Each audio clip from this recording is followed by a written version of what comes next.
नमस्कार, जय Jagannath. Studying with mind channel को मोर स्वागत। आज आम पढ़ा अष्टम श्रेणी शस्य उत्पादन और परिचालना आउ कौन बाकी रही जाइतिला ता विषय पढ़ा। देखु सार और खत प्रयोग। आम जदि मृत्तिकार सार और खत देवा कौन हम मृत्तिकार गछ हृष्टपृष्ट हो बढ़ापी जो पोषक अतिरिक्त भाव प्रयोग करा जाए ताकू खत और सार कहुए। मृत्तिकार जो खत दि जाए जदि फसलटी हृष्टपृष्ट हो बढ़ला ताकू खत और सार कहुए। मृत्तिका उद्भिद को खनिज पोषक जगाई थाए। मृत्तिका उद्भिद को खनिज पोषक जगाई थाए। यही खनिज पोषक गुड़िक उद्भिदर वृद्धि एकांत आवश्यक। तेज खनिज पोषक गुड़िक मृत्तिका वृद्धि निहाती दरकार। केतेक स्थान रे कृषक गोटे जमीन शस्य पर शस्य उतारी थाए। तेबे गोटे जमीन जगार कर गोटे जगह उतरे कर जमी को केबे हेले पड़िया रखा दिए ना। जमी को केबे हेले फांका रखबनी। आज धान तो काली गहम तापर मुग इत्यादि भाविल देखिए एथिरे पोषकर अवस्था कौन हो देखा कौन अच्छी। लगातार भाव जमी शस्य उत्पादन कले मृत्तिकार केतोटी पोषक पदार्थ कमी जाए। जदि आम लगातार चाष करवा तेबे मृत्तिकार उर्वरता कमिज। कृषक यही पोषक पदार्थ को भरण करने जमी सार प्रयोग करे। तेज जदि आमर कमिगला फसल उत्पादन हो पार ना तो सेते कृषक कौन करे सार प्रयोग करे। आवश्यकता ठारू बेसी बा कम सार प्रयोग दुर्बल गछ सृष्टि हुए। जदि आम बेसी देदेले सार कि कम सार देले तेबे दुर्बल गछ गुड़ाक भलसे बढ़ी पारे ना। गछ गुड़ाक नष्ट हुए। खत एक जैविक पदार्थ। तेबे सर्ट क्वेश्चन पड़ो खत एक जैविक पदार्थ। यह उद्भिद और प्राणी मानकर वर्ज्यवस्तु अपघटन सृष्टि हुए। तेबे खत गुड़ाक उद्भिद मानकर पची सड़ी जो सब तैयार हुए से गुड़ाक खत कहुए। खोला स्थान में गात खोली कृषक उद्भिद और प्राणीर आवर्जना को पति दिए। तेबे खोला स्थान में उद्भिद और प्राणी मानकर आवर्जना को से पति दिए। केतेक अणुजीव द्वारा पची सड़ी जाए। जो से खाली देह खाली जगार रखी था से गुड़ा अणुजीव द्वारा पची सड़ी जाए। यही पची जा पदार्थ खत रूपे व्यवहार कर जो जिनस पची जाए ताको आम खत कहू। तुम्हें आगर जिया खत तार प्रस्तुति विषय पढ़ी देखा खतर प्रस्तुति। मुग कि बुट मुजे नहीं गजा कर। मुग कि बुट मुजे नहीं कि तुम गजा कर से मध्य 4टी समान आकृतिर गजा मंजी नियो। से जो गजा कर तार भर 4टा आकृतिर समान आकृति 4टी निल 3टी खाली ग्लास नियो। तापर 3टा खाली ग्लास नेलो से गुड़िक ए बी सी कर चिन्हट कर। 3टा ए बी सी चिन्हट कल। ग्लास ए रे किछि माटी सहित अल्प गोबर मिसाई रख। ग्लास ए रे कि करबो माटी देबो और अल्प गोबर। ग्लास बी रे माटी सहित अल्प यूरिया मिसाई रख। ग्लास बी रे देलो यूरिया। ग्लास सी रे केवल सही परिमाणर माटी रख। तापर ग्लास सी रे खाली माटी रखबो। देखो से टेस्ट करुछंती केमती। चित्र रे देखा होइथिबा भली 3टी ग्लास रे समान परिमाणर पानी दे चारा रोपण कर। जहाँ किछि दे सला पर तापर पानी अल्प अल्प देबो। ग्लास गुड़िक निरापद स्थान रे रखी प्रतिदिन पानी दियो। तेबे ग्लास गुड़िक रे सबुदिन पानी देबो और भल जगार रखबो सुरक्षित। 7 ରୁ 10 दिन मध्य सेमानकर वृद्धि लक्ष्य कर। तेबे 7 ରୁ 10 दिन भितर देखिबो सेमानकर केते दूर सेमाने बढ़िछंती। 3टी जाक ग्लास रे थिबा उद्भिद गुड़िक समान भाव रे बढ़िछंती कि उद्भिद गुड़ा समान भाव में बढ़वे। गोटे गोबर मट्टी थिला गोटे यूरिया थिला गोटे खाली मट्टी थिला। क्यों ग्लास रे सर्वाधिक वृद्धि होइछि क्यों ग्लास रे द्रुत वृद्धि होइछि देखिबो कहार बेसी कहार कम। सार एक रासायनिक पदार्थ जो एक निर्दिष्ट पोषक बहु परिमाण थाए। तेज सार रे पोषक पदार्थ बहु परिमाण थाए। एगुड़िक खत ठारू किभली पृथक देखा खतर किभली गोटा अलग। रासायनिक सार गुड़िक कारखाना तैयारी हुए। तेज जान रासायनिक सार कटी तैयारी हुए कल कारखाना। उदाहरण स्वरूप urea ammonium sulphate super sulphate potash NPK nitrogen phosphorus potassium. रासायनिक सार प्रयोग द्वारा कृषक धान गहम मका भली शस्य उत्पादन करिथाए। तेबे जदि आम से रासायनिक सार न देवा तेबे अधिक अमल हो न थाए। अत्यधिक रासायनिक सार प्रयोग फल माटी तार उर्वरता हरा। जदि आम बेसी सार प्रयोग करवा दबा फसल पाख तेबे तार माटीर जो उर्वरता अच्छे से गुड़ा नष्ट हो जाए। रासायनिक सार मृत्तिका प्रदूषण एक उत्स। रासायनिक सार कहार प्रदूषण एक उत्स मृत्तिका। ମୃତ୍ତିକାର ଉର୍ବରତା ରକ୍ଷା କରିବା ପାଇଁ ଆମକୁ ରାସାୟନିକ ସାର ସହିତ ଜୈବିକ ସାର ପ୍ରୟୋଗ କରିବାକୁ ପଡ଼ିବ। ତେବେ ଖାଲି ରାସାୟନିକ ସାର ଦେଲେ ହେବ ନାହିଁ, ସେଥିରେ ଜୈବିକ ସାର ମାନେ ଖତ ଦେବା ମଧ୍ୟ ଦରକାର। ଦୁଇଟି ଫସଲ ମଧ୍ୟରେ ଜମିକୁ କିଛି ଦିନ ପଡ଼ିଆ ରଖିବାକୁ ପଡ଼ିବ, ନହେଲେ କିସ କରିବ, ଦୁଇଟି ଫସଲ ମଧ୍ୟରେ ଯଦି ତୁମେ ଏଇନା ଧାନ କଲ କିଛି ଟାଇମ୍ ଫାଙ୍କା ରଖିବ, ତାପରେ କରିବ ମକା ବା ଗହମ ଇତ୍ୟାଦି, ତେବେ ଆମର ଉର୍ବରତା ବୃଦ୍ଧି ହେବ। ଖତ ପ୍ରୟୋଗ ଦ୍ୱାରା ମୃତ୍ତିକା ଉନ୍ନତ ହୁଏ। ଯଦି ଆମେ ଖତ ଦେବା ତେବେ ମୃତ୍ତିକା ଭଲ ହେବ, ଏହାର ଜଳ ଧାରଣ କ୍ଷମତା ବୃଦ୍ଧି ହୁଏ। ଯଦି ଆମେ ସେଠି ଖତ ପ୍ରୟୋଗ କରିବା ତେବେ ତା'ର ଜଳ ପାଣି ବେଶୀ ଟାଇମ୍ ସେ ରହିପାରିବ। ଏହା ମୃତ୍ତିକାର ସମସ୍ତ ପୋଷକ ପଦାର୍ଥ ପାଇଁ ଭରଣ କରିଦିଏ, ତେବେ ମୃତ୍ତିକା ତା'ର ସବୁ ଭରଣ ପୋଷଣ କରିଥାଏ।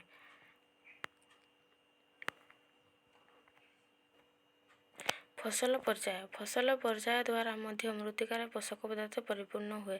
ଯଦି ଆମେ ଫସଲ ପର୍ଯ୍ୟାୟ ଦ୍ୱାରା ମଧ୍ୟ ମୃତ୍ତିକାର ପୋଷକ ପଦାର୍ଥ ପରିପୂର୍ଣ୍ଣ ହୁଏ। ଏହା ଗୋଟିଏ ଜମିରେ ଫସଲ ବଦଳାଇ ଚାଷ କରିବା ଦ୍ୱାରା ସମ୍ଭବ ହୁଏ। ଗୋଟେ ଜାଗାରେ ପ୍ରଥମେ ଧାନ କରିବ, କିଛି ଟାଇମ୍ ଫାଙ୍କା ରଖିବ, ତାପରେ ଗହମ କି ମୁଗ ବୁଟ ଇତ୍ୟାଦି କରିବ, ହେଲେ ଭଲ ଚାଷ ହୋଇଥାଏ। ପୂର୍ବ କାଳରେ ଉତ୍ତର ଭାରତର କୃଷକମାନେ ଗୋଟିଏ ଋତୁରେ ଡାଲି ଜାତୀୟ ଫସଲ ଚାଷ କରୁଥିଲେ ଓ ଅନ୍ୟ ଋତୁରେ ଗହମ ଚାଷ କରୁଥିଲେ। ଯଦି ବର୍ଷା ଋତୁରେ ଡାଲି କଲେ ଆଉ ଗ୍ରୀଷ୍ମ ଋତୁରେ ଧାନ କଲେ, ଏହା ଜମିର ଯବକ୍ଷାରଜାନ ଅଭାବକୁ ଭରଣ କରିଦେଇଥାଏ। ତେବେ ଜମିର ଯେଉଁ ଯବକ୍ଷାରଜାନ ଥାଏ ତାକୁ ତାର ଠିକ୍ ପରିମାଣଟା ଥାଏ। ଏହା ଜମିର ଯବକ୍ଷାରଜାନ ଅଭାବ।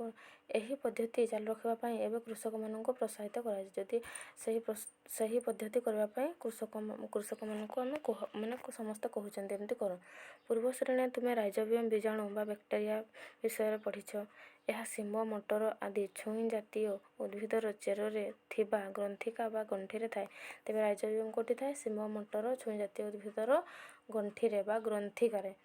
ସେମାନେ ବାୟୁମଣ୍ଡଳର ଯବକ୍ଷାରଜାନ ବିବନ୍ଧନ କରିଥାନ୍ତି। ତେବେ ସେମାନେ ବାୟୁମଣ୍ଡଳର ଯବକ୍ଷାରଜାନ ବିବନ୍ଧନ କରିକି ନେଇଥାନ୍ତି। ରାସାୟନିକ ସାର ଓ ଖତ ମଧ୍ୟରେ ପାର୍ଥକ୍ୟ ଦେଖିବ। ରାସାୟନିକ ସାର ଓ ଖତ। ରାସାୟନିକ ସାର ଏକ ଅଜୈବିକ ଲବଣ। ଖତ ଏକ ପ୍ରାକୃତିକ ପଦାର୍ଥ, ଯାହାକି ଗୋବର, ମନୁଷ୍ୟର ବର୍ଜ୍ୟବସ୍ତୁ ଓ ଉଦ୍ଭିଦ ଅବଶେଷର ବିଘଟନରୁ ମିଳିଥାଏ। ରାସାୟନିକ ସାର କାରଖାନାରେ ପ୍ରସ୍ତୁତ ହୁଏ, ଖତ ଜମିରେ ପ୍ରସ୍ତୁତ ହୁଏ। ରାସାୟନିକ ସାର ମୃତ୍ତିକାକୁ କୌଣସି ହ୍ୟୁମସ୍ ଦେଇନଥାଏ। ଖତ ମୃତ୍ତିକାକୁ ପ୍ରଚୁର ପରିମାଣରେ ହ୍ୟୁମସ୍ ଯୋଗାଇଥାଏ। ରାସାୟନିକ ସାର ଉଦ୍ଭିଦ ପୋଷକ ତଥା ଯବକ୍ଷାରଜାନ, ଫସ୍ଫରସ୍ ଏବଂ ପଟାସିୟମ୍ ଆଦି ପୋଷକରେ ପରିପୂର୍ଣ୍ଣ ହୋଇଥାଏ। ଖତରେ ଉଦ୍ଭିଦ ପୋଷକ ଅପେକ୍ଷାକୃତ କମ୍ ପରିମାଣରେ ଥାଏ। ଖତର ଉପକାରିତା। ଖତ ରାସାୟନିକ ସାରଠାରୁ ଉନ୍ନତ କାରଣ ଦେଖିବା, ଏହା ମୃତ୍ତିକାର ଜଳ ଧାରଣ କ୍ଷମତା ବୃଦ୍ଧି କରେ। ଏହା ମୃତ୍ତିକାକୁ ଛିଦ୍ରଯୁକ୍ତ କରେ, ଫଳରେ ଗ୍ୟାସ୍ ବିନିମୟ ସହଜ ହୁଏ। ଏହା ଉପକାରୀ ଅଣୁଜୀବଙ୍କ ସଂଖ୍ୟା ବୃଦ୍ଧି କରାଏ। ଏହା ମୃତ୍ତିକାର ଗଠନ ଉନ୍ନତ କରେ। ଜଳସେଚନ। ବଞ୍ଚିବା ପାଇଁ ପ୍ରତ୍ୟେକ ଜୀବ ଜଳ ଆବଶ୍ୟକ କରେ। ତେବେ ଯିଏ ବି ବଞ୍ଚିଛି ତା ପାଇଁ ଜଳ ଆବଶ୍ୟକ। ଗଛ ମଧ୍ୟ ପାଣି ଦରକାର କରୁଛି, ନହେଲେ ସେ ଗଛ ବି ମରିଯିବ। ଫୁଲ, ଫଳ ଏବଂ ମଞ୍ଜିର ସମୁଚିତ ବୃଦ୍ଧି ଓ ବିକାଶ ପାଇଁ ଜଳ ଆବଶ୍ୟକ। ଭଲ ଫୁଲ, ଭଲ ଫଳ, ମଞ୍ଜିର ଦରକାର ପାଇଁ ଆମକୁ ଜଳ ନିହାତି ଆବଶ୍ୟକ। ଚେର ଦ୍ୱାରା ଜଳ ଅବଶୋଷିତ ହୋଇଥାଏ। ତେବେ ଚେର ଦ୍ୱାରା ତଳକୁ ହେଇକି ଗଛ ଭିତରକୁ ଯାଇଥାଏ। ଜଳ ସହିତ ଖଣିଜ ଲବଣ, ରାସାୟନିକ ସାର ମଧ୍ୟ ଅବଶୋଷିତ ହୁଏ। ଜଳ ସହିତ ଆମେ ଯେଉଁ ଜଳ ଦେବା ତା ଭିତରେ ସାର ବା ଖଣିଜ ଲବଣ ଯାହା ଦେଲେ ମଧ୍ୟ ତାହା ଭିତରକୁ ଯାଇଥାଏ।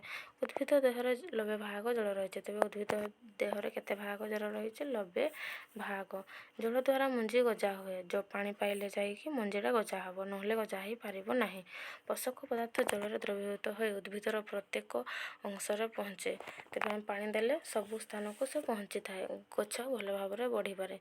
ଜଳ ଫସଲକୁ ଉଭୟ ହିମପାତ ଏବଂ ଉତ୍ତପ୍ତ ବାୟୁ ପ୍ରଭାବ ରକ୍ଷା କରେ। ତେବେ ଜଳ ଗ୍ରୀଷ୍ମ, ବର୍ଷା, ଶୀତ ସବୁରୁ ରକ୍ଷା କରିଥାଏ। ସୁସ୍ଥ ଫସଲ ବୃଦ୍ଧି ପାଇଁ ଜମିର ଆର୍ଦ୍ରତା ରକ୍ଷା କରିବା ଆବଶ୍ୟକ। ଯଦି ଭଲ ଫସଲ ଦରକାର ତେବେ ତାର ଆର୍ଦ୍ରତା ସବୁବେଳେ ଭଲ ରହିବା ଦରକାର।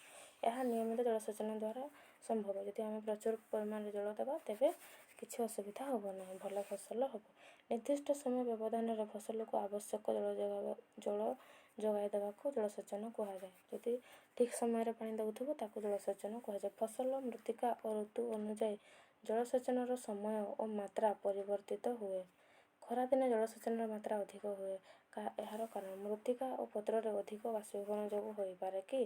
ତୁମେ ଗଛରେ ନିୟମିତ ପାଣି ଦେବା ପାଇଁ ଯତ୍ନବାନ ହେବା ଦରକାର। ଗଛରେ ପାଣି ନଦେଲେ ଗଛ ଶୁଖି ମରିଯାଏ। ଯଦି ତୁମେ ନ ଦେବ ଗଛରେ ପାଣି, ଗଛଟା ଶୁଖିକି ମରିଯିବ। ତେବେ ଜଳସେଚନର ଉତ୍ସ ଦେଖିବା। ଜଳସେଚନର ଉତ୍ସ ଗୁଡ଼ିକ ହେଉଛି କୂପ, ନଳକୂପ, ପୋଖରୀ, ହ୍ରଦ, ନଦୀ, ଜଳଭଣ୍ଡାର ଏବଂ କେନାଲ। ପାରମ୍ପରିକ ଜଳସେଚନ ପଦ୍ଧତି। ପୁରାତନ ପଦ୍ଧତିରେ କୂପ, ନଦୀନାଳ ବିଭିନ୍ନ ଉପାୟରେ ମଣିଷ ଓ ଗୃହପାଳିତ ପଶୁମାନଙ୍କ ସାହାଯ୍ୟରେ ଶସ୍ତାର ଜଳସେଚନ ହେଉଥିଲା। ମାତ୍ର ଏହି ପଦ୍ଧତିରେ ସେତେ ଫଳପ୍ରଦ ନଥିଲା। ତେବେ ପୁରାତନ ପଦ୍ଧତି ଗୁଡ଼ିକ କିସ ମୋଟ ପୁଲି ପଦ୍ଧତି, ଚେନ୍ ପମ୍ପ, ତେଣ୍ଡା, ଲିଭର ପଦ୍ଧତି, ଡିଜେଲ, ଜୈବ ଗ୍ୟାସ, ବିଦ୍ୟୁତ ଶକ୍ତି, ସୌରଶକ୍ତି ଚାଳିତ ପମ୍ପ ସେଟ୍ ଜଳ ଉଠାଇବାରେ ସାହାଯ୍ୟ କରେ। କେମିତି ଆମେ ପାଣି ଦେଉଥିଲେ। ଆଧୁନିକ ଜଳସେଚନ ପଦ୍ଧତି। ଆଧୁନିକ ଜଳସେଚନ ପଦ୍ଧତିରେ କମ୍ ଜଳ ବ୍ୟବହାର ହୁଏ। ଏଇନା ହେଇଛି ସିଷ୍ଟମ ସେଥିରେ ଅଳ୍ପ ଜଳ ଦରକାର। ମୁଖ୍ୟ ପଦ୍ଧତି ଗୁଡ଼ିକ ହେଲା ସ୍ପ୍ରିଙ୍କଲର ପଦ୍ଧତି ଓ ବୁନ୍ଦା ପଦ୍ଧତି। ଦେଖିବ ସ୍ପ୍ରିଙ୍କଲର ଆଉ ବୁନ୍ଦା ପଦ୍ଧତି। ସ୍ପ୍ରିଙ୍କଲର ପଦ୍ଧତି ବା ଛିଞ୍ଚା ପଦ୍ଧତି। ପର୍ଯ୍ୟାପ୍ତ ଜଳ ପାଉନଥିବା ଅସମତଳ ସ୍ଥାନରେ ଏହି ପଦ୍ଧତିରେ ଜଳସେଚନ କରାଯାଏ। ଯେଉଁ ଜାଗାରେ ପାଣି ପାଉନି ସେଗୁଡ଼ାରେ ଏହି ପଦ୍ଧତିରେ ହୁଏ। ଲମ୍ବା ପାଇପ୍ରେ ନିର୍ଦ୍ଦିଷ୍ଟ ବ୍ୟବଧାନରେ ଘୂର୍ଣ୍ଣାୟମାନ ନୋଜଲ ଖଞ୍ଜା ଯାଇଥାଏ। ତେବେ ଦେଖ ତାର ଗୋଟେ ସେଠି ଗୁଲଟା ଖଞ୍ଜା ହେଇଛି। ପମ୍ପ ସାହାଯ୍ୟରେ ଜଳ ମୁଖ୍ୟ ପାଇପ୍ ଦେଇ ଗତି କରିବା ସମୟରେ ଘୂର୍ଣ୍ଣାୟମାନ ନୋଜଲ ଦ୍ୱାରା ବର୍ଷା ହେବା ଭଳି ଛିଞ୍ଚାଡ଼ି ହୋଇ ପଡ଼େ। ଦେଖ ଯଦି ତାକୁ ଆମେ ଘୂରେଇ ଦେବା ସେ ଛିଞ୍ଚାଡ଼ି ହେଇକି ସବୁ ଗଛ ପାଖରେ ଯାଇକି ପଡ଼ିବ। ବାଲିଆ ଜମି ପାଇଁ ଏହି ପଦ୍ଧତି ଏକାନ୍ତ ଆବଶ୍ୟକ। ତ ବାଲି ମାଟିରେ ଛିଞ୍ଚା ପଦ୍ଧତିରେ ଯଦି ପାଣି ପଡ଼ିବ ତେବେ ଅଳ୍ପ ପାଣିରେ ବି ଆମର ବିଲ ହେଇଯିବ। ତେବେ ଦେଖିଲ ଛିଞ୍ଚା ପଦ୍ଧତି କେମିତି ଦେଖାଯାଉଛି। ସେ ପାଇପ୍ଟା ସେଠି ମୁଡ଼ି ଦେଲେ ତାର ପାଣି ଆପେ ଆପେ ଯିବ ସେ ଛିଞ୍ଚାଡ଼ି ହେଇକି ପଡ଼ିବ। ଦେଖିବ ପାର୍କ ଗୁଡ଼ାରେ କେମିତି ଥାଏ। ବୁନ୍ଦା ପଦ୍ଧତି। ଏହି ପଦ୍ଧତିରେ ଜଳ ବିନ୍ଦୁ ବିନ୍ଦୁ ହୋଇ ଉଦ୍ଭିଦ ମୂଳରେ ପଡ଼ିଥାଏ। ବୁନ୍ଦା ପଦ୍ଧତି। ବୁନ୍ଦା ମାନେ କିସ ଠୋପେ ଠୋପେ ଯେଉଁ ବୁନ୍ଦା ହେଇଥାଏ ସେଗୁଡ଼ା। ଏଣୁ ଏହାକୁ ବୁନ୍ଦା ବା ଡ୍ରିପ୍ ଜଳସେଚନ କୁହାଯାଏ। ବୁନ୍ଦା ପଦ୍ଧତିର ଅନ୍ୟ ନାମ ହେଉଛି ଡ୍ରିପ୍ ଜଳସେଚନ। ଫଳ ଗଛ, ବଗିଚା ଓ ଅନ୍ୟ ଗଛ ମୂଳରେ ଜଳସେଚନ ପାଇଁ ଏହା ଏକ ଉତ୍କୃଷ୍ଟ ପଦ୍ଧତି। ଯେଉଁ ଜାଗାରେ କମ୍ ଜଳ ଅଛି ସେଗୁଡ଼ାରେ ଏହି ପଦ୍ଧତିରେ ଜଳ ଦେଲେ ଜଳ ବେଶୀ ନଷ୍ଟ ହୁଏ ନାହିଁ। ଏଥିରେ ଜଳ ଆଦୌ ନଷ୍ଟ ହୋଇନଥାଏ। ଜାଣିଛ ଯଦି ଠୋପେ ଠୋପେ ପଡ଼ିବ ଯେତିକି ପରିମାଣରେ ପଡ଼ିଲା ତାର ଦରକାର ଯେତିକି ପଡ଼ିଗଲା ଆଉ ନାହିଁ। ଜଳ ଅଭାବ ଥିବା ଅଞ୍ଚଳରେ ଏହି ପଦ୍ଧତି ବେଶ ଉପାଦେୟ। ତ ବୁନ୍ଦା ପଦ୍ଧତି ଦେଖିଲ ଠୋପା ଠୋପା ହେଇକି ପଡ଼ିବ। ତୃଣକ ଦମନ। କାହାକୁ କୁହାଯାଏ ତୃଣକ ଦମନ? ପିଲାମାନେ ତୁମେ ଦେଖିଥିବ ଧାନ କିମ୍ବା ଗହମ ଫସଲରେ ଅନ୍ୟ କେତେକ ଉଦ୍ଭିଦ ବଢ଼ିଯାଆନ୍ତି। ଏହି ଉଦ୍ଭିଦ ଗୁଡ଼ିକୁ କିଛି ଉଦ୍ଦେଶ୍ୟ ରଖି ଲଗାଯାଇଥାଏ କି? ତୁମେ ଦେଖିଥିବ ଧାନ ଗଛ ଯେତେବେଳେ ଲଗା ହେଇଥିବ ତାପରେ 2 ମାସ କି ମାସେ ପରେ ତାର ଧାନ ବଛା ହୁଏ। କି ପାଇଁ ନା ଅନ୍ୟାନ୍ୟ ଇତ୍ୟାଦି ଗଛ ସବୁ ସେଠି ବାହାରି ଯାଇଥାଏ। ତାହାକୁ କୁହାଯାଏ ତୃଣକ। ସେଗୁଡ଼ାକୁ ଦମନ କରିବାକୁ କୁହାଯାଏ ତୃଣକ ଦମନ। ଜମିରେ ଫସଲ ସହିତ ଅନ୍ୟ କେତେକ ଅନାବଶ୍ୟକ ଉଦ୍ଭିଦ ଆପେ ଆପେ ବଢ଼ନ୍ତି। ତେବେ ଜମିରେ ଯେତେବେଳେ ଆମେ ଫସଲ ଲଗାଇଥିବା ତା ପାଖରେ ବହୁତ ଅଲଗା ପ୍ରକାର ଗଛ ସବୁ ଉଠିଯାନ୍ତି। ଏହି ଅନାବନା ଗଛକୁ ତୃଣକ କୁହାଯାଏ। ତେବେ ସେଇ ଅଲଗା ଗଛ ଗୁଡ଼ାକ ତୃଣକ କୁହାଯାଏ। ଏଗୁଡ଼ିକୁ ଜମିରୁ ନିର୍ମୂଳ କରିବାକୁ ତୃଣକ ଦମନ କୁହାଯାଏ। ତେବେ ସେଗୁଡ଼ିକୁ ଜମିରୁ ସଫା କରିବାକୁ ତୃଣକ ଦମନ କୁହାଯାଏ। ଫସଲରେ ତୃଣକ ଦମନ ଏକାନ୍ତ ଜରୁରୀ। ତେବେ ଫସଲରେ ତୃଣକ ଦମନ ନିହାତି ଦରକାର। ଯଦି ତୁମେ ତାକୁ ସାଇଡ଼୍ ନ କରିବ ତେବେ ସେ ଗଛ ବି ପଡ଼ିବ ଫସଲ ହେବା ପାଇଁ ଦେବ ନାହିଁ। ନଚେତ୍ ଏଗୁଡ଼ିକ ବଢ଼ି ଜଳ, ପୋଷକ ସ୍ଥାନ ଓ ଆଲୋକ ପାଇଁ ଫସଲ ସହିତ ପ୍ରତିଯୋଗିତା କରି ଫସଲ ବୃଦ୍ଧିରେ ବାଧକ ସାଜିଥାନ୍ତି। ଯଦି ସେଟା ନ କାଟିବ ତେବେ ତା ସାଙ୍ଗରେ ବଢ଼ିବ, ଫସଲକୁ ବଢ଼ିତେ ଦେବ ନାହିଁ। କେତେକ ତୃଣକ ଫସଲ ଅମଳରେ ବାଧା ସୃଷ୍ଟି କରିଥାନ୍ତି। ନିହାତି ତାକୁ ବଢ଼ିବା ପାଇଁ ସେ ଦେଇନଥାଏ ଏବଂ ପ୍ରାଣୀ ଓ ମନୁଷ୍ୟମାନଙ୍କ ପାଇଁ ବିଷ ଭଳି ମଧ୍ୟ କାର୍ଯ୍ୟ କରିଥାଏ। ବହୁତ ପ୍ରକାର ବିଷ ଗଛ ବି ସୃଷ୍ଟି ହୁଏ। କୃଷକ ବିଭିନ୍ନ ଉପାୟରେ ତୃଣକ ଦମନ କରେ। ମଞ୍ଜି ବୁଣିବା ପୂର୍ବରୁ ଏଗୁଡ଼ିକ ହଳ ଦ୍ୱାରା ଉପାଡ଼ି ଯାଆନ୍ତି ଓ ଶୁଖି ମାଟିରେ ମିଶେ। ହଳ କରିବାର ପୂର୍ବରୁ ଥରେ କରାହୁଏ।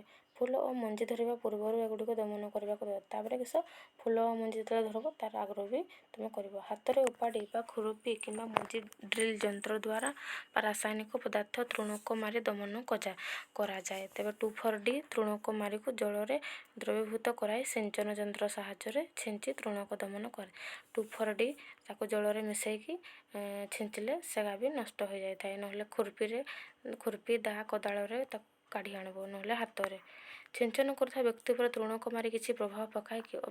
ନିହାତି ପକାଇବ। ଯଦି ସେଗୁଡ଼ା ଆଖି ପାଟିରେ ପଶିବ ତେବେ ଆମ ଦେହ ପାଇଁ ବିପଦ। ତୃଣକ ବଢ଼ୁଥିବା ଅବସ୍ଥାରେ ଏବଂ ଫୁଲ ଓ ମଞ୍ଜି ଧରିବା ପୂର୍ବରୁ ତୃଣକ ମାରି ପ୍ରୟୋଗ କରାଯାଏ। ତେବେ ମଞ୍ଜି ପୂର୍ବରୁ ଆଉ ଯେତେବେଳେ ଆମେ ହଳ କରିବା ବେଳେ ଦେବା ଦରକାର ନାହିଁ। ଯେତେବେଳେ ମଞ୍ଜି ବୁଣା ହେବ ତାପରେ ଏହା କୃଷକର ଶରୀର ଉପରେ ପଡ଼ିଲେ ତାର କ୍ଷତି କରିପାରେ। ଯଦି କୃଷକର ଆଖିରେ ପାଟିରେ ପଡ଼ିବ ତେବେ କ୍ଷତି କରିବ। ସିଞ୍ଚନ କରିବା ପୂର୍ବରୁ କପଡ଼ା ଦ୍ୱାରା ନାକ ଓ ପାଟିକୁ ଘୋଡ଼ାଇ ଦେବା ନିରାପଦ। ଯେତେବେଳେ ତୁମେ ସ୍ପ୍ରେ କରିବ ତାର ଆଗରୁ ପାଟି ଆଉ ନାକକୁ ବନ୍ଦ କରିଦେବ। ଅମଳ ପାକଳ ଫସଲକୁ କାଟି ଖଳାକୁ ଆଣିବାକୁ ଅମଳ କୁହାଯାଏ। ତେବେ ଅମଳ କାହାକୁ କୁହାଯାଏ?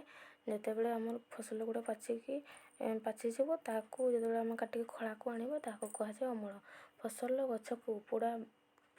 ଗଛକୁ ଉପୁଡ଼ା ଯନ୍ତ୍ର ବା ଫସଲ କାଟା ମେସିନ୍ ଦ୍ୱାରା ମୂଳଠାରୁ 3 ରୁ 4 ସେଣ୍ଟିମିଟର ଉପରକୁ କଟାଯାଏ। ତାକୁ ଆଣିବ ଫାଷ୍ଟ ତୁମେ କାଟିବ ନା, ତ 3 ରୁ 4 ସେଣ୍ଟିମିଟର ଉପରକୁ ଫସଲ କଟା ଯନ୍ତ୍ର ସାହାଯ୍ୟରେ କଟାଯାଇଥାଏ। ଶସ୍ୟ ଜାତୀୟ ଫସଲକୁ ପବନରେ ଉଡ଼ାଇ ଧୂସ ଅଲଗା କରାଯାଏ। ଅଗାଡ଼ି ଓ ଧୂସ। ତେବେ ଶସ୍ୟ ଜାତୀୟ ଫସଲକୁ ପବନରେ ଉଡ଼ାଇ ତାର ଅଗାଡ଼ି ଓ ଧୂସ ଅଲଗା କରାଯାଇଥାଏ। କମ୍ବାଇନ୍ ନାମକ ମେସିନ୍ ଦ୍ୱାରା ଆଜିକାଲି ଉଭୟ ଧାନ କାଟିବା ଓ ଉଡ଼ାଇବା କାର୍ଯ୍ୟ ହୋଇପାରୁଛି। କମ୍ବାଇନ୍ ମେସିନ୍ ଉଭୟ ଧାନ ବି କାଟିବ ଆଉ ଉଡ଼ାଇ ବି ପାରିବ। ଫସଲ କଟା ସରିବା ପରେ ଜମିରେ ମୂଳ ରହିଯାଏ। ଦେଖିଛ, ଯେତେବେଳେ କାଟି ସାରିବା ତାପରେ 3 ରୁ 4 ସେଣ୍ଟିମିଟର ଉପରକୁ କାଟିଥିବ ନା, ଯାହା ତଳକୁ ରହିଯାଇଥିବ। କେତେକ ଚାଷୀ ଏହାକୁ ପୋଡ଼ି ଦିଅନ୍ତି। ତେବେ କି କରିବ? ସେ ଚାଷୀଟା ପୋଡ଼ି ଦିଏ। ଫଳରେ ପ୍ରଦୂଷଣ ହୋଇପାରେ। ଯେତେବେଳେ ବାୟୁ ପ୍ରଦୂଷଣ ନିହାତି ହେବ। ଏତେ ସାରା ସେ ଚାଷ କରୁଥିବ, ସବୁ ଜାଗା ଯଦି ନିଆଁ ଲଗାଇଦେଲା ନିହାତି ବାୟୁ ପ୍ରଦୂଷଣ ହେବ ଓ ନିକଟରେ ଥିବା ଫସଲରେ ନିଆଁ ଲାଗି କ୍ଷତି ହୋଇପାରେ। ତାପରେ ବି ତୁମେ ତୁମର ବାଡ଼ିରୁ କାଟିକି ଆଣିଲ, ଆଉ ଜଣକାର ଅଛି, ଯଦି ତୁମେ ନିଆଁ ଲଗାଇଲ ତା ଆର ବାଡ଼ିକୁ ବି ଯାଇପାରେ। ଅମଳ ହୋଇଥିବା ଦାନାକୁ କୁଲା ବା ମେସିନ୍ ସାହାଯ୍ୟରେ ଉଡ଼ାଇ ଅଗାଡ଼ି ଅଲଗା କରି ମଞ୍ଜି ସଂଗ୍ରହ କରିବାକୁ ୱିନୋଇଂ କୁହାଯାଏ। ତେବେ ଯେଉଁ ଗୁଡ଼ାକ ଅମଳ ହୋଇକି ଆଣିଥିବ ଖଳାକୁ, ମେସିନ୍ ସାହାଯ୍ୟରେ ଅଲଗା କରିବ ମଞ୍ଜିକୁ, ତାପରେ କୁଲା ସାହାଯ୍ୟରେ ତାକୁ ଉଡ଼ାଇବ, ତାପରେ ମଞ୍ଜି ଅଲଗା କରିକି ସଂଗ୍ରହ କରାଯାଏ। ତାହାକୁ ୱିନୋଇଂ ପଦ୍ଧତି କୁହାଯାଏ। ଅମଳ ଉତ୍ସବ 3 ରୁ 4 ମାସର କଠିନ ପରିଶ୍ରମ ପରେ ଫସଲ ଅମଳ ସମୟ ଆସେ।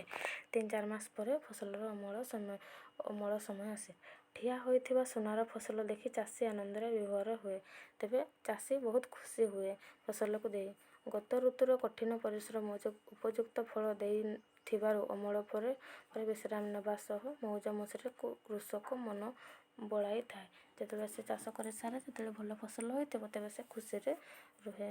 ଅମଳ ସମୟ ସାରା ଭାରତରେ ଆନନ୍ଦର ଉଲ୍ଲାସ ସମୟ। ତେବେ ଅମଳ ଯେତେବେଳେ ଟାଇମ୍, ସେତେବେଳେ ସାରା ଭାରତରେ ଖୁସିର ଦିନ। ଏହି ସମୟରେ ପୋଙ୍ଗଲ, ବୈଶାଖୀ, ହୋଲି, ଦିୱାଲି, ନୂଆଖାଇକୁ ମଧ୍ୟ ନବାନ୍ନ ଭକ୍ଷଣ କୁହାଯାଏ ଓ ବହୁ ଆଦି ପର୍ବ ପାଳିତ ହୋଇଥାଏ। ଇତ୍ୟାଦି ପର୍ବ ବୈଶାଖୀ ପର୍ବ, ପୋଙ୍ଗଲ, ହୋଲି, ଦିୱାଲି, ନୂଆଖାଇ ପର୍ବ ପାଳିତ ହୋଇଥାଏ। ତାପରେ ସଂରକ୍ଷଣ। ଅମଳ ପରେ ଶସ୍ୟକୁ ସାଇତି ରଖିବା ଆବଶ୍ୟକ ପଡ଼େ। ଅମଳ କଲ, ତାପରେ ତାକୁ ସାଇତିକି ରଖିଲେ ସିନା ସେଟା ଆଉ କିଛି ଦିନ ତୁମେ ଖାଇପାରିବ। ନହେଲେ ତାକୁ ଯେମିତି ହେଲେ ରଖିଲେ ମୂଷା କିମ୍ବା ଅଲଗା ପୋକମାଛି ତାକୁ ଖାଇଦେବେ। ଏଗୁଡ଼ିକ ଆର୍ଦ୍ରତା, କୀଟ, ମୂଷା ଏବଂ ଅଣୁଜୀବ ଠାରୁ ଦୂରେଇ ରଖିବା ଭଲ। ତେବେ ମୂଷା ତ ଜାଣିଛ ଘରେ ସମସ୍ତଙ୍କର ଥିବ, ସେ ସବୁ ଖାଇକି ନଷ୍ଟ କରିଦେବ। ସଦ୍ୟ ଅମଳ ହୋଇଥିବା ଶସ୍ୟକୁ ଖରାରେ ଶୁଖାଇ ନ ରଖିଲେ ସେଗୁଡ଼ିକୁ ଅଣୁଜୀବ ଦ୍ୱାରା ନଷ୍ଟ ହୋଇଯାଏ। ଯେଗୁଡ଼ା ଯଦି ଟିକେ ଓଦା ଥିବ, ସେଗୁଡ଼ା ଯଦି ଖରାରେ ନ ଶୁଖାଇ ରଖିବ ତେବେ ସେଗୁଡ଼ା ନଷ୍ଟ ହୋଇଯାଏ। ତେଣୁ ଶସ୍ୟ ସଂରକ୍ଷଣ ପୂର୍ବରୁ ଖରାରେ ଭଲ ଭାବରେ ଶୁଖାଇ ଆର୍ଦ୍ରତା ହ୍ରାସ କରିବାକୁ ପଡ଼େ। ଫଳରେ କୀଟ, ପତଙ୍ଗ, ବ୍ୟାକ୍ଟେରିଆ, କବକ ଦାଉରୁ ରକ୍ଷା ମିଳେ। ତେବେ ସେଠି ସବୁ ଖରାରେ ଦେଲେ ମାନେ ସବୁ ତାର ମରିଗଲେ। କୃଷକମାନେ ଶସ୍ୟକୁ ମୁଖ୍ୟତଃ ଅଖାରେ ଦସ୍ତା ପାତ୍ରରେ ସାଇତି ରଖନ୍ତି। ଅଖା ମାନେ ବୁରା ଫୁରାରେ ସେମାନେ ସାଇତିକି ରଖନ୍ତି। ଅଧିକ ପରିମାଣର ଶସ୍ୟ କୀଟ ଓ ମୂଷା ଦାଉରୁ ରକ୍ଷା କରିବା ପାଇଁ ଖଣିଜ ଓ ଗୋଲାକାର ଉଚ୍ଚ କୋଠାଘର ବା ସିଲ ଏବଂ ଶସ୍ୟ ଭଣ୍ଡାର ବ୍ୟବହାର କରାଯାଏ।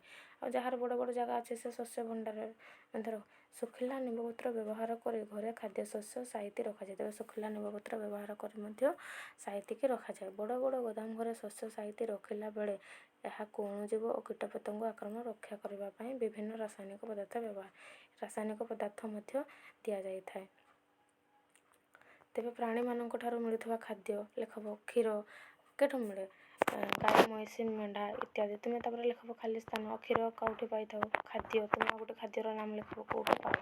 ସେମିତି ଲେଖିବ ସବୁ 6ଟା। ତୁମେ ଏହି ଟେବୁଲ ପୂରଣ କରିସାରିଲା ପରେ ଜାଣିପାରିବ ଯେ ଉଦ୍ଭିଦମାନଙ୍କ ଭଳି ପ୍ରାଣୀମାନେ ମଧ୍ୟ ଆମକୁ ଖାଦ୍ୟ ଉଦ୍ଭିଦମାନେ ବି ଦିଅନ୍ତି ଆଉ ପ୍ରାଣୀମାନେ ମଧ୍ୟ ଦେଇଥାନ୍ତି। ଉପକୂଳବର୍ତ୍ତୀ ଅଞ୍ଚଳର ଲୋକମାନେ ମାଛକୁ ଖାଦ୍ୟ ଭାବେ ବ୍ୟବହାର କରନ୍ତି। ତେବେ ମାଛକୁ ଖାଦ୍ୟ ଭାବରେ ତୁମେ ଆଗରୁ ଜାଣିଛ ଆମେ ଉଦ୍ଭିଦଠାରୁ ଖାଦ୍ୟ ପାଇଥାଉ ଏବେ ଆମେ ଜାଣିବାକୁ ପାଇଲେ ଯେ ଫସଲ ଉତ୍ପାଦନର କେତେଗୁଡ଼ିକ ସୋପାନ ରହିଛି। ବିହନ ମନୋନୟନ, ବୁଣା ଆଦି।